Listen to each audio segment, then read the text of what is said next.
மீட்லேருந்து அப்புறம் செங்கடலை கடக்கிறது அற்புதங்களை பற்றியே பேசிட்டு இருந்தார் பாஸ்டர்.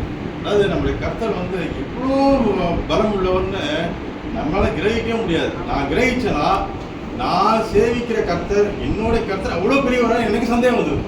அது இவ்வளோ பெரிய கர்த்தரை வந்து நம்ம வந்து ஜனமாக போய்ட்டு நம்ம ஜனமாக வந்து இருக்கோமா, அவர் பிள்ளைகளாக இருக்கோமா, அப்பா பிதாவே கூப்பிட்ற சாக்கியத்தை கொடுத்துருக்காருன்னு சொல்லி அவர் பெரிய பெரிய மலைகளை பாருங்க, ஒரு சமுத்திரத்தை பாருங்க, அதுக்கு எவ்வளோ தண்ணி இதெல்லாம் பார்க்கும்போது பிரமிப்பாக இருக்கும். அதுவும் இல்லாமல் இருக்க கோள்லேயே வந்து சின்ன கோள்னு பார்த்தா சூரியன் தான். அதுவே பார்த்தா 4 லட்சம் கிலோமீட்டர் மேலே இருக்குது. நம்ம சந்திரன் அதுதான் சின்ன கோள்ன்றாங்க. அதுக்கு மேலே நட்சத்திரம் ஒரு நட்சத்திரக்கும் சூரியனுக்கு எப்படி கோள் இருக்கோ அதே மாதிரி ஒரு நட்சத்திரம் கோள்கள் இருக்குன்றாங்க. அது மாதிரி அந்த அண்ட சராசரத்தெல்லாம் பார்க்கும்போது நம்ம வந்து ரொம்ப சின்ன ஆளுங்க, நம்மளுடைய கர்த்தர் எவ்வளோ பெரிய கர்த்தர்னு அதை பார்க்கும்போது தான் நமக்கு புரியுது.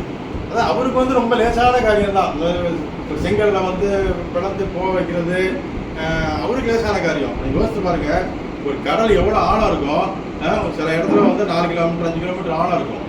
அந்த தண்ணி ரெண்டா பிரியுதுன்னா பிரிஞ்சு இஸ்ரேல் மக்களை போக விடுது, அவங்களுக்கு லைட்டை கொடுக்குது, பின்னால வரவங்களுக்கு இருட்டை கொடுக்குது. எப்படி பாருங்க. அதாவது இதெல்லாம் வந்து நம்மளால கிரகிக்கவே முடியாதுங்க. அதாவது வந்து கீழ்காத்து வீசுறது மேல கர்த்தருடைய பல்லம் அங்க இருந்துச்சு. இல்லைன்னா வந்து மதில் எப்படி நிற்கும், அவ்வளோ பேர் சிறு குழந்தைங்க போனோம், வயசானவங்க போனோம்.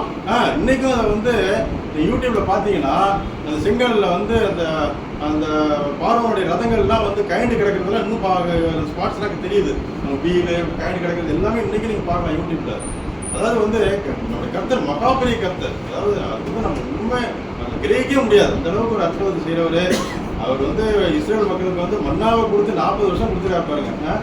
அந்த 40 வருஷமும் அதிகமாக சேர்த்தவனுக்கு ஒன்றும் இல்லை, கொஞ்சமாக சேர்த்தவனுக்கும் குறையில. அது எவ்வளோ பெரிய அற்புதம் பாருங்க. அதாவது மன்னான்றது சாதாரண